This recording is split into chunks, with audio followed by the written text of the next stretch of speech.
Welcome to the online experience.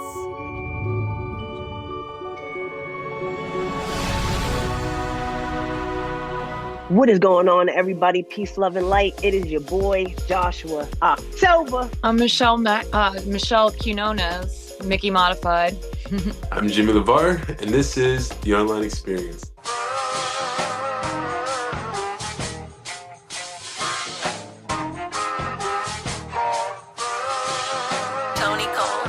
Hey, safe to say I'm the biggest, the largest. Been stepping up shit since my mama stayed in them apartments. Regardless, my daddy told me keep the heat even when I'm in foreigns. I'm heartless, cause these niggas is hating on me just because I'm the biggest, the largest, the biggest, the largest. 30K on my riches for hard times. These niggas just mad cause they bitchin' my archives. Jordan came back, so the 4-5. If you play, then you lay right there by your own kind. Pull up a 4 in a loco, tell them run this bitch back like so-so. Got this rap shit here in the chokehold. Did a show out in Austin, shout out to Bobo. Moved out the trenches, now look how we live. Turn my BM to furnish the crib. Walk out the mall with some shoes for the kids. Deposit the checks from my bank full of M's. Paid up my rent, now I'm up for the year.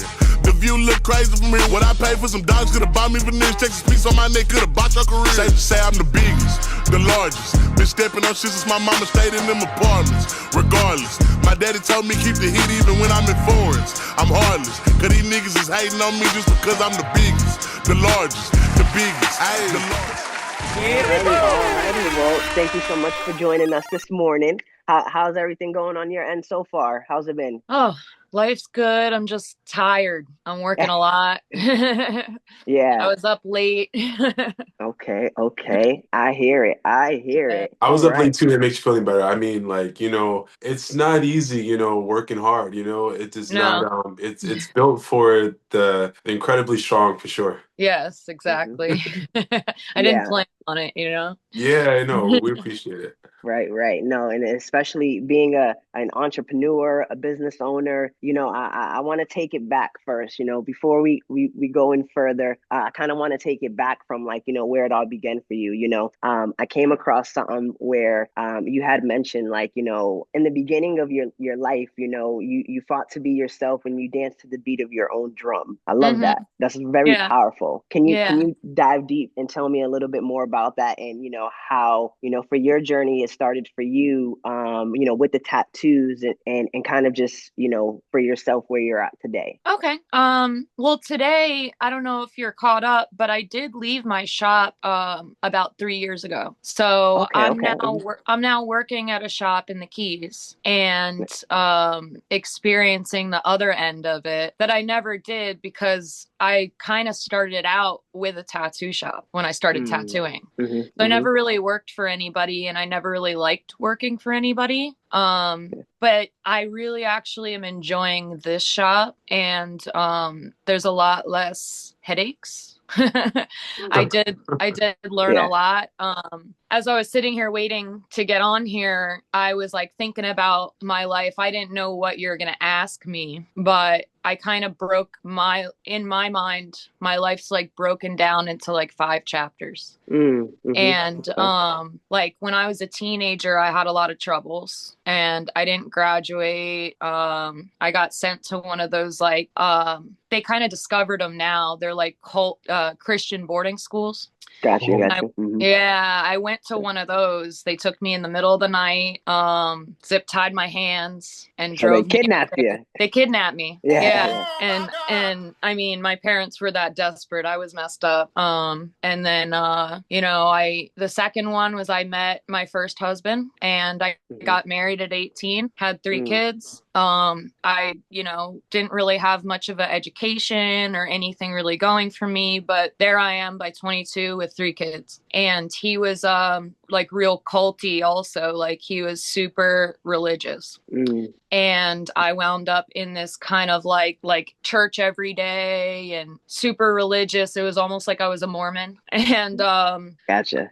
Yeah. And then I wound up running away from that. I wanted to be my own person and he didn't really like that. And I didn't really have any way of supporting myself because I was so young and I didn't really ever have a job or anything. And I wound up on the street. That's the third one. I wound up on the street using drugs, all the hard drugs and everything.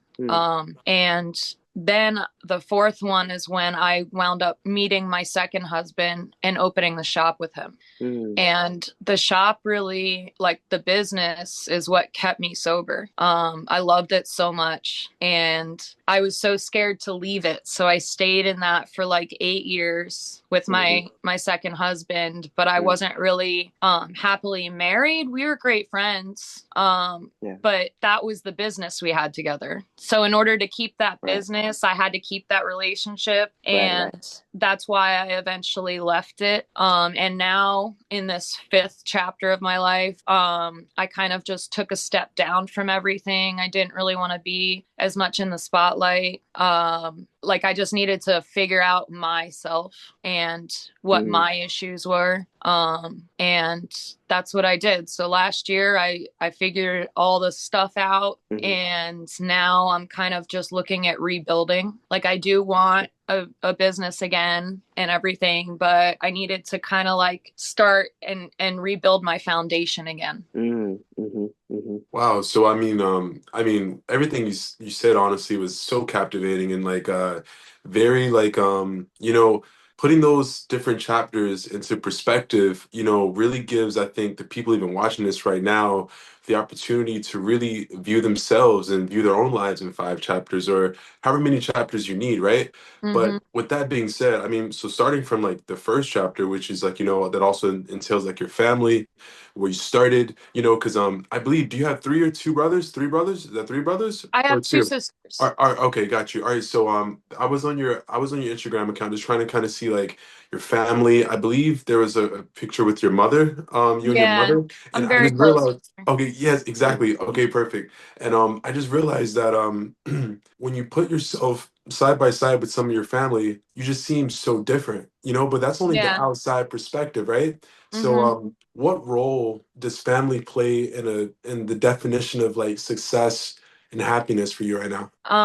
Family is everything. I'm in the Keys. I'm like 2 hours away from my family. And my family all lives like within a block from each other. Like my mom is on one street, and then my sister's on the next street, and my other sister's on the next street, and my daughter actually lives with my sister. And I am dying to be there still. Like I love being around family all the time.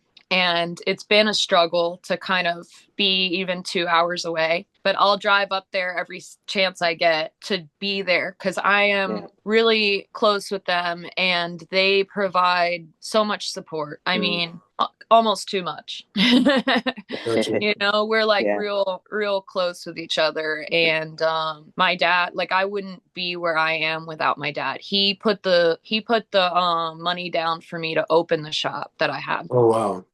Like we didn't have the money to open that, but he put it down. He got us started, and then just we took it from there. Yeah. But yeah, it's really important, I think, to have that. And I'm so blessed to have that. And everybody tells me, because not a lot of people do have that. And people tell me like how blessed I am. Yeah. So. Yeah. And also, I'm so sorry. You still look so young to me. And so, so I think when I thought you had 3 brothers, those were actually your sons. That's my sons. Yeah. And like, it's crazy how big they are right now. That's they're huge. Wow. Yes, I did. That's why I was like, wait, no, Well, there's no way. thank you, No, because absolutely. I do not feel young. That's like right. those 5 chapters were long. No, and that's awesome.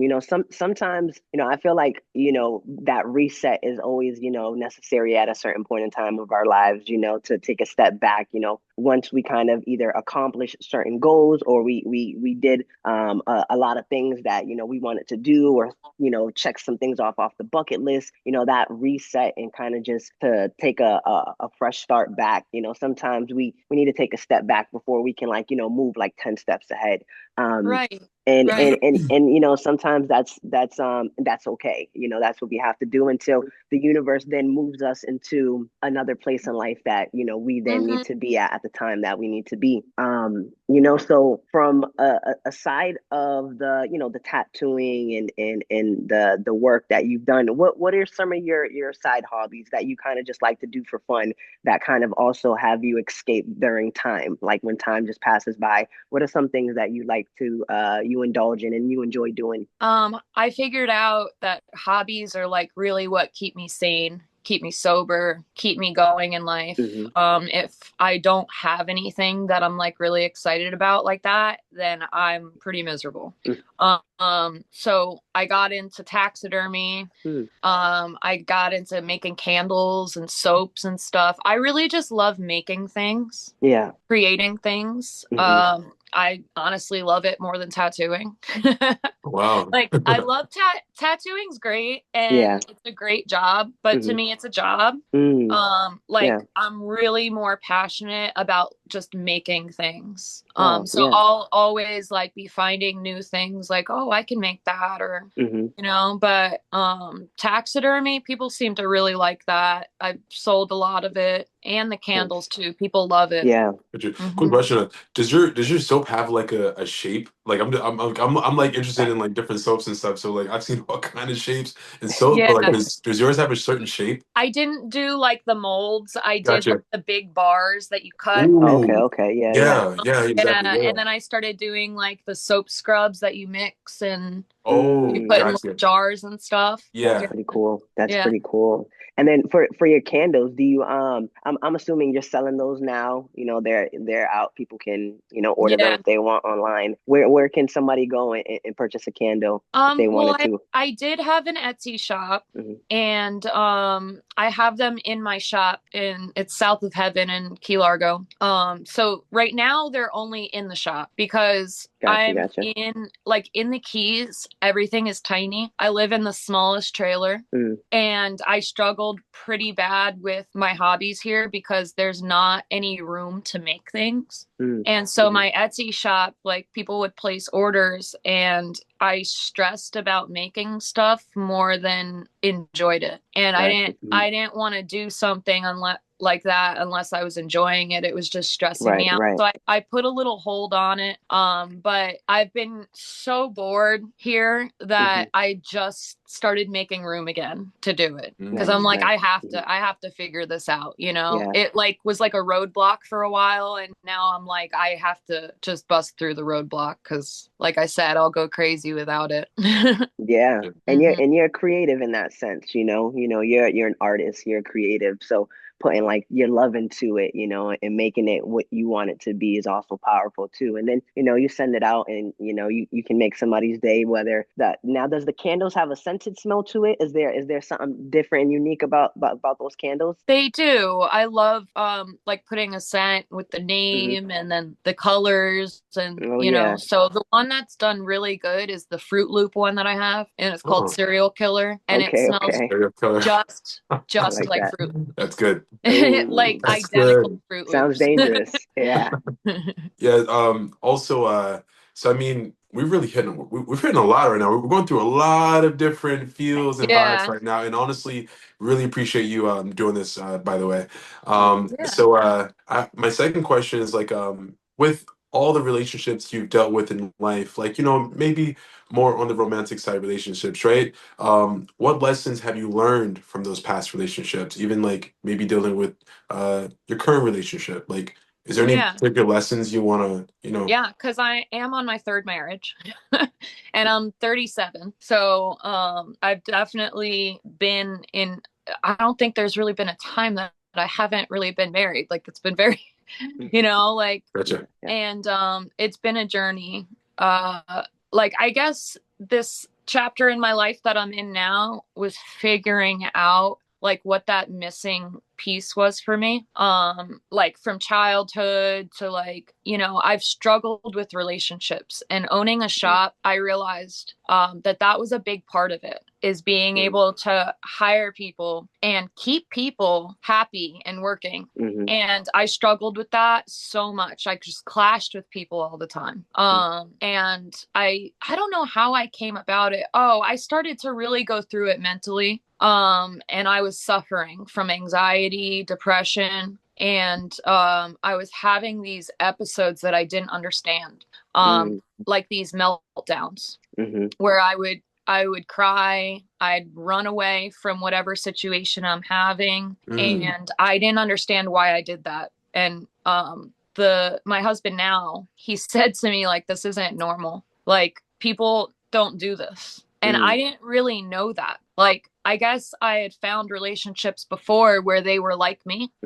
And so you don't realize something's not normal until you're around other people that are like, this isn't like, we don't do this. Yeah. And so I started researching and I found, you know, I looked up ADHD and I'm like, oh my God, you're ADHD. Or my sister was saying, maybe you have HSP because I'm too sensitive. I'm really overly sensitive. And I went through this journey of studying these different like mental disorders or like handicaps, you know, trying to figure out what it is that I'm struggling with. And I found autism. And I was like, it clicked. And like, as soon as I saw that, I was like, that's why X, Y, and Z happened in my life all this time. And as just from not being able to keep people working with me, not being able to work for other people, having such a rough childhood, not staying in school, it all, leaving my second marriage and everything, it all boiled down to that I've been autistic or on the spectrum. And so when I realized that, I went through it pretty bad because I was like, had to like reevaluate everything in my life. Like, oh my God, I've been doing this all wrong. And I didn't understand why I didn't get along with that person, or, you know, and so my relationships have really struggled because of that. And now I at least know. And so now, you know, even my marriage now, he had a hard time accepting that. He didn't believe me. And I'm like, well, what explains this then? You know, like what else is it then? And we went through like a little bit of a separation because I needed to understand me and I needed him to understand me. And then when we got back together, he was like, okay, I accept it and everything. And I've just been now rebuilding this marriage that I really like. This man was different for me. I wasn't looking for like somebody to help me like I did before in my other marriages. Like they were more helping me like in life and everything. And this one is like more genuine, where I'm like, I want to be with you because I love who you are, not because of what you do for me. Right. So wow. And this marriage you're talking about now, is this Florida boy? Florida boy? Yeah. Florida boy Blake, yeah. got you. Did he get you into motorcycles? No, we actually met because we were both into motorcycles. Oh, nice. I forgot. That was like another one of like my hobby things that I really got into was riding. And that's how we met, like mutual friends through riding. And that's beautiful. You know, you got somebody who like, you know, sees you and loves you, you know, internally for your soul and who you are, and wants to bring out that better version of yourself, or, you know, to just be there during those times of, you know, moments. You know, I think that's beautiful. What are some of your mechanisms that you feel like that has helped you, you know, cope with some of these things during a situation, a moment maybe you feel like you're going through again, you know, and maybe other people have experienced and go through as well? What are some of your coping mechanisms that you feel like help you during those times in moments? My coping mechanisms are just those hobbies, you know, staying busy, going to work, really. I think just like what I run to when I'm not feeling good is I actually go to work. I feel like a lot of people like don't want to work. It's the opposite. Good, but the opposite. Like just try to stay busy, focused on something. And I think like really a lot of people's biggest struggle is communication. And you have to really be persistent on just figuring out how to communicate. Absolutely. And with communication and like, you know, and building this new stamina internally where you are right now, like how do you trust people these days? You know, what qualities do they need, you know, in order for you to actually like build with them, like with where you are now? That's a big one, especially for someone like on the spectrum, is like, I don't trust anybody, and I never did since I was a little kid. Like, gotcha. I didn't need to experience the world to not trust people. Gotcha. I have a hard time mixing with people, and it's very few people that I do get along with and I do like being around. It's very, very few. So like through this time of discovering who I really am, I realized like I'm not the biggest people person. And I thought I was like owning the shop and like getting out there online and everything. I tried to portray myself as this like I have all these friends and I'm out here doing this and that. And really it wasn't who I am, because I'm very skeptical of my surroundings and very skeptical of people. You know, when people are around me, I'm like on guard at all times. Yeah. No, I feel it. I feel it. It is difficult nowadays to trust to trust people. Not everybody not everyone is bad. There are We're good not bad people out guys. there, We're but not bad guys. I know it's challenging, especially like, in the fields that we're in, whether that's being a creative artist, a business owner, whatever industry that's in, just it can be a little challenging to open up to certain, people, or just kind of just being vulnerable in that time and moment. So my next question for you is what are some of your, current goals that you have right now in your mind that wanna, pursue going into this new year? What's some of the things that are on your agenda that you wanna, check off? I'm starting out just pretty basic again. I wanna I drank really heavily when I had the shop. And I drank pretty heavily really up until last year. And so I struggle with it because I'm in the Keys. Everybody drinks here. It's like there's nothing to do. Like do you drink coconut water? Do you like coconut water? I hate coconut water. Yeah. I'm not like, I need to start liking healthier things. So that's what I need to work on, is like taking care of myself, my body. I never really actually had a desire to want to do that until now. So I'm starting pretty basic. Like I just want to get healthier. Yeah. Try to stay off the drinking and figure out like what I really love to do again. Like I said, I set up my candle thing. I got a whole freezer of stuff like taxidermy, dead stuff to go through. So I just want to get back started again with like what I genuinely love. But I do eventually want like a little business again, like a little store that I can sell all this stuff in, and decorate and kind of do what I used to do, but maybe just a little bit different. Yeah. So what would you tell your younger self if you could go back in time and you can kind of give some words of advice and wisdom to your younger self? What would that be?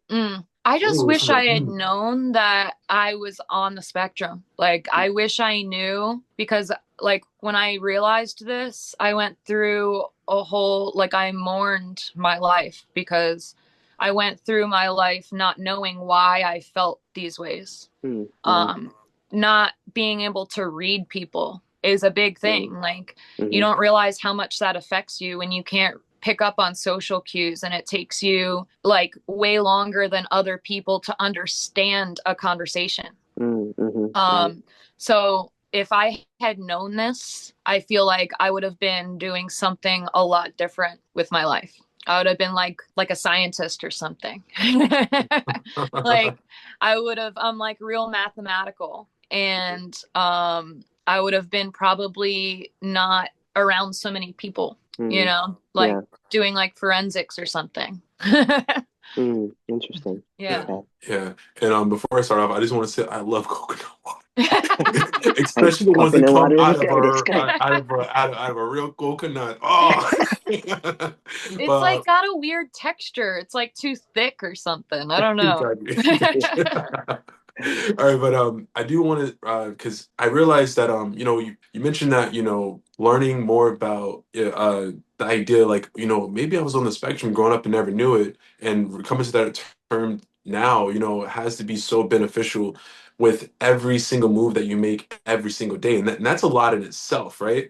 So with that, like we want to feel protected, so like I feel like with your tattoos, do you feel like your tattoos as like a personal like protection? Is there any particular tattoo that you feel is protection for you? That's what I realized. Like when I realized this about myself, I was like, no wonder you look like this. Like I have built this persona to kind of keep people at a distance from me, or it kind of helps because people just want to pay attention to the tattoos instead of like actually asking me questions about me, then it's now just about the tattoos. It makes things like a little bit easier for me. And I was like, well, that makes sense, Yeah. Funny enough, just to like also like show that like I relate to that particular thing. When I first got, you can't really see my tattoos now, but when I first started getting tattoos like on my arms where like you couldn't hide them wearing a short sleeve shirt, it actually came from a place of insecurity for me. And I tell people that all the time. Like actually, like when I first started getting tattoos, I was insecure. Yeah, started getting my back tatted, had a stretch mark on my back. Oh, can I get that? Can I get that covered up? Yeah. People just think you're cool, like right off rip because you got tattoos, but it doesn't make you cool, know? Exactly. Yeah, it's like you can walk around with a costume. Yeah, seriously. Yeah. Seriously. Oh man. And for if you can tell somebody who is interested, if you actually can tell someone who is thinking about getting a tattoo, their first tattoo, what advice would you give somebody who who wants to get their first tattoo? Definitely research what you want, and then find the artist that's good at that. I don't think a lot of people really think about it. Like they just walk in a shop and they're like, hey, can you do this? And I'm like, did you even look at my work? Like, right. Yeah. No, I don't do that, but I'm going to pretend that I do so I could get the tattoo, Yeah. And by the way, I just want to add out that like I don't believe that your tattoos are a costume. Now that talking to you now and realizing like everything that you've seen, I would have never looked at you and even had the idea that someone that is covered in tattoos or seems cool or seem like they have it all together, can still be just as human as you are. And I think that's powerful. I think like it's definitely not a costume, and if anything, it's your journey, it's your heritage of where you come from. There definitely is a whole other aspect of it in just that you like I'm just physically attracted to it. Exactly. Like I like the way it looks, and so I did it. And I didn't let anybody tell me like my dad was gonna kill me on every single tattoo I got. Like he did not like it. But like you said, like I march to the beat of my own drum. Like if I like something, I go for it, even if other people don't accept it. Yeah, absolutely. And that's how people, I feel like should live their life, is follow your heart, do what you love and love what you do, know. And literally, it's the same, with either getting tats or dyeing their hair and having it be a different color, the piercings. I think being your authentic true self and just like showing the world just who you are or what you love or what speaks to your heart is very powerful, and it's important.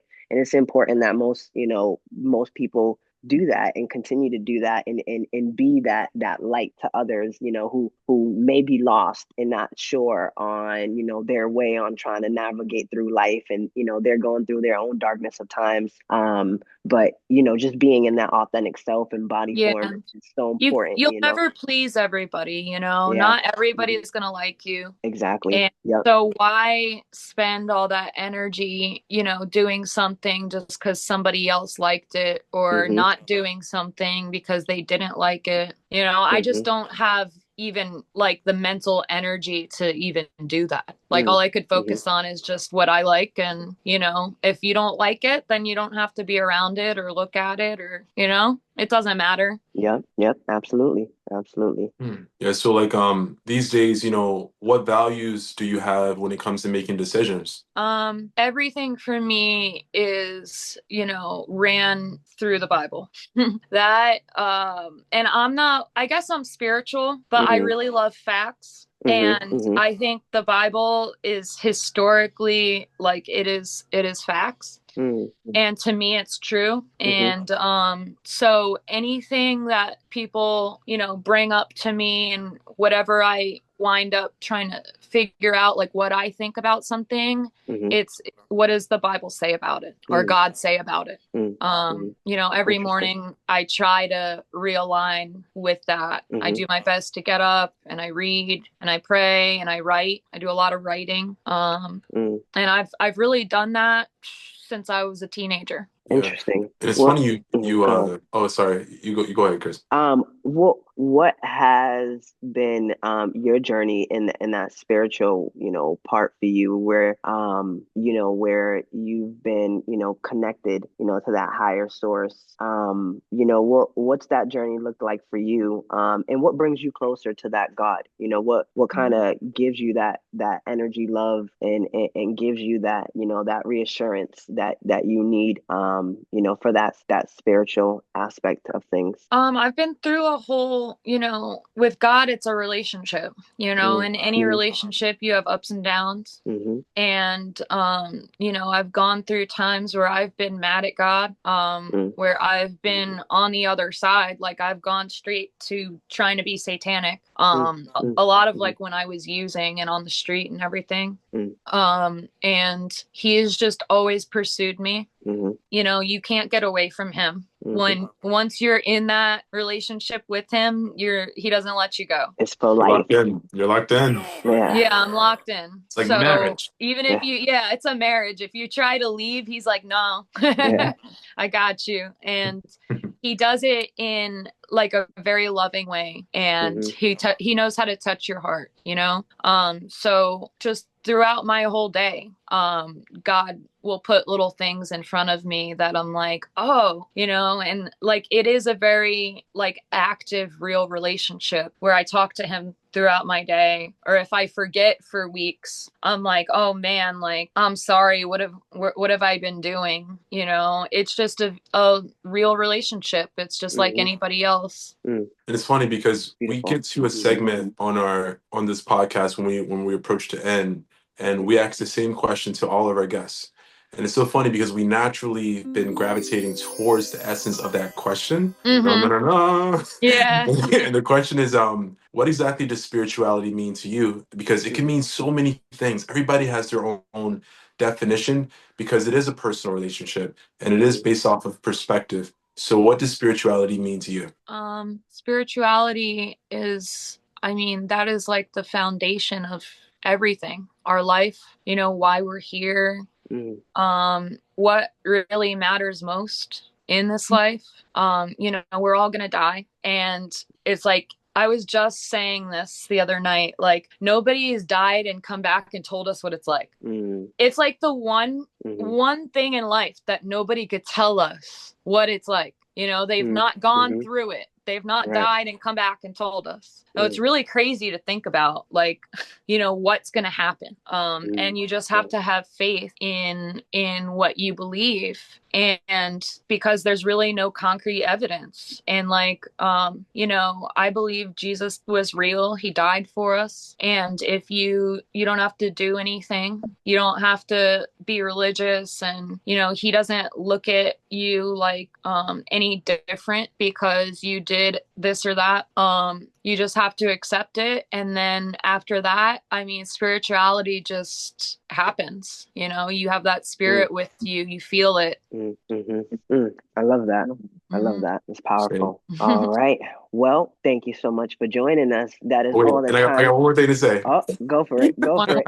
All right. So I just want to add and conclude that, and I was kind of saying this for the end as well, to just let you know that I feel like great things are going to happen for you. When you said something along the lines of something about this relationship with God, that when he has a way of really like touching your heart, and I felt like through this interview and hearing like your story and stuff like that, like there's definitely like I think there's God energy in all of our conversation. And I just want to tell you that I think you're going to do great things. I remain strong. You have a beautiful family that I believe feel that really cares about you and love you. And many blessings to you. And Thank you. I know it's going to be great for you. Thank you so much. That means a lot. Yeah, absolutely. Stay positive. Continue to keep shining bright like the star you are. Stay Yes. focused, and everything else is gonna align right in place for you. Trust. Thank you so Like you much, said, Brad. have faith. Absolutely. Yes. Absolutely. Thank you. And that is all the time that we have today. It is your boy Joshua October. Thanks. Bye. I'm Jimmy Levar, and this is the Online Experience. Thanks, everybody. Thank you.